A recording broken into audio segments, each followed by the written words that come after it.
Segundo o Banco Central, a inadimplência dos brasileiros nunca esteve tão alta. Um dos motivos para esse recorde negativo seria o crédito facilitado com juros menores. E nós vamos falar mais sobre isso aqui na entrevista de estúdio.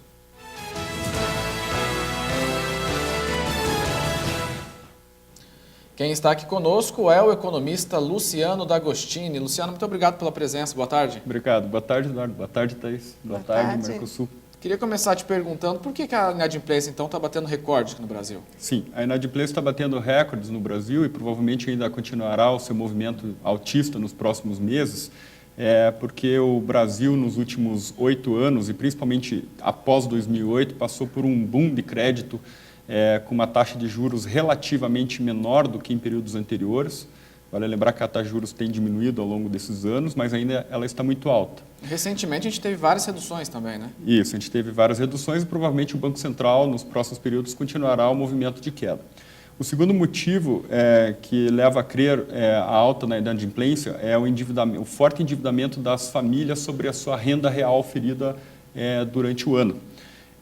Dados do próprio Banco Central, que começaram a ser monitorados em 2005, mostram que neste período, 2005, 17,8% do total da renda das famílias brasileiras estavam comprometidas com o endividamento do sistema financeiro nacional. 17%? 17%. Hoje, na mesma data que saiu os índices divulgados da inadimplência, saiu também os índices de endividamento das famílias sobre a renda. E hoje está em nível recorde também, próximo a 43%. Ou seja, se você pegar o credit scoring dos bancos, né, que fomentaram esse crédito farto e relativamente mais barato que períodos anteriores, você percebe que as famílias deveriam se endividar em algo em torno de 30% sobre a renda ganha anualmente.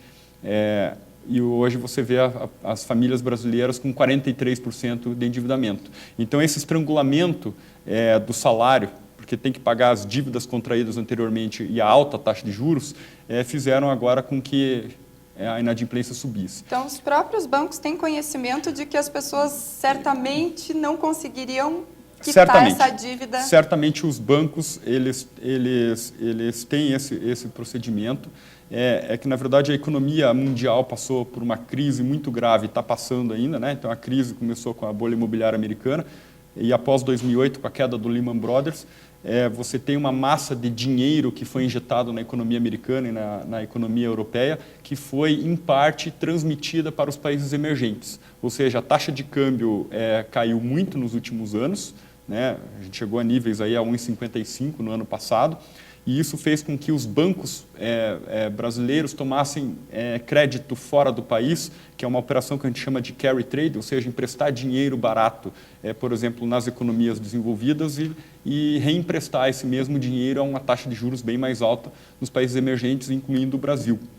Aqui tem um fator determinante também, que o governo, que é o terceiro item, um ponto fundamental também, que foi importante para o país, é que o governo brasileiro, nos últimos 8 anos, fez um programa para aumentar a massa de trabalhadores para uma classe de renda melhor. Ou seja, você tinha uma massa de trabalhadores numa linha de pobreza ou numa linha de classe média muito baixa, numa classe muito baixa, e elas elevaram sua categoria de renda.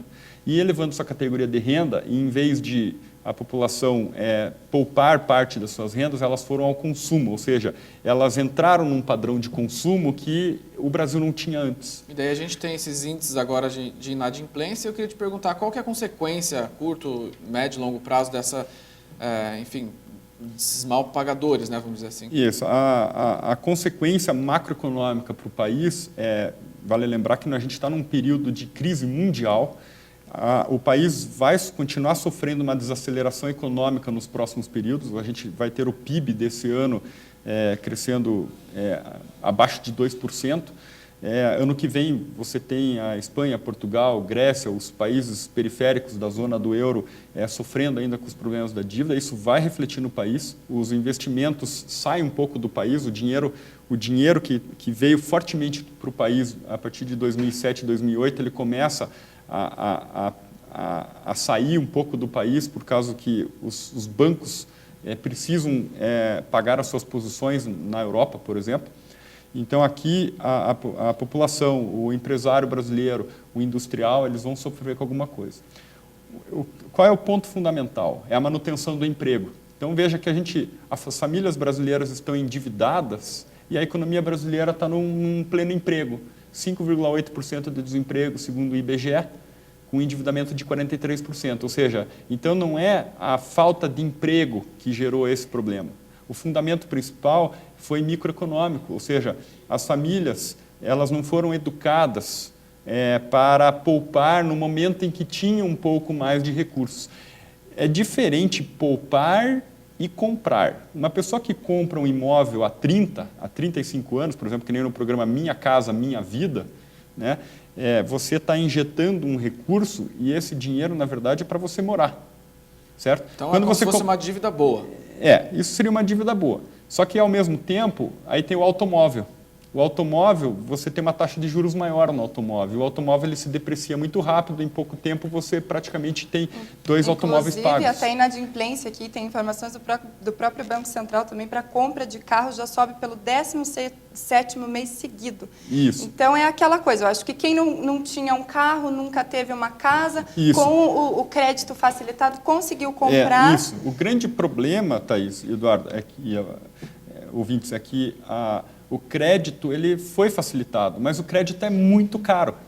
As famílias acabaram entendendo que a economia estava bem, que o desemprego estava ótimo, né, porque todo mundo está empregado nesse instante, a maioria está empregado nesse instante, e não pensam que no futuro pode existir algum tipo de crise.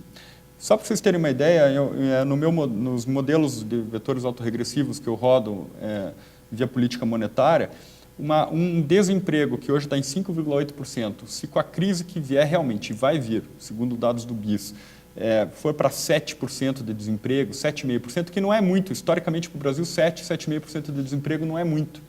Esse aumento de 1,7 base points, pontos base no desemprego, dado que as famílias já estão com os créditos, já estão endividados e com créditos de médio para longo prazo, tá? Porque um automóvel, uma parcela em 36 meses, ou uma linha branca, uma geladeira, um fogão, um eletrodoméstico, porque você comprou outra casa, as famílias compraram as casas, depois vão comprar... Precisa mobiliar, precisa mobiliar, precisa a cama, precisa o armário, precisa a geladeira, precisa o fogão. E esses bens, eles não foram comprados no geral à vista, eles foram comprados a prazo e a prazos com juros, e um juros que não é um juros ainda civilizado. Então, o grande problema macroeconômico do país é realmente o crédito farto, relativamente mais barato, com juros ainda exorbitantes. Então, a dica é não cair no impulso e acabar se planejando melhor. Isso, impulso. Excelente palavra que a Thaís falou aqui na Mercosul. No seguinte sentido, as famílias brasileiras, que é um outro ponto fundamental, sofreram de euforia e ilusão monetária. Euforia foram as compras porque começaram a ganhar mais salário. E ilusão monetária porque acreditam que sempre haverá dinheiro farto como até então.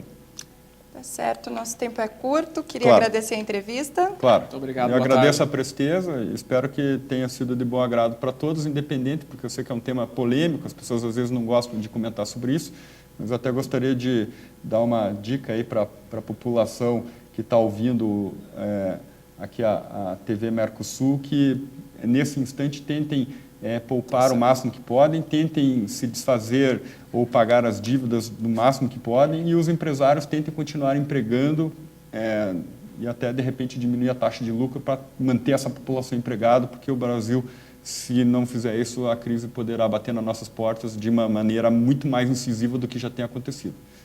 Tá certo, obrigada. Tá legal? Obrigado. E veja a seguir, vereadores aprovam lei que obriga alunos de uma cidade no interior do Paraná a rezar o Pai Nosso antes das aulas. Vamos ao intervalo, voltamos já.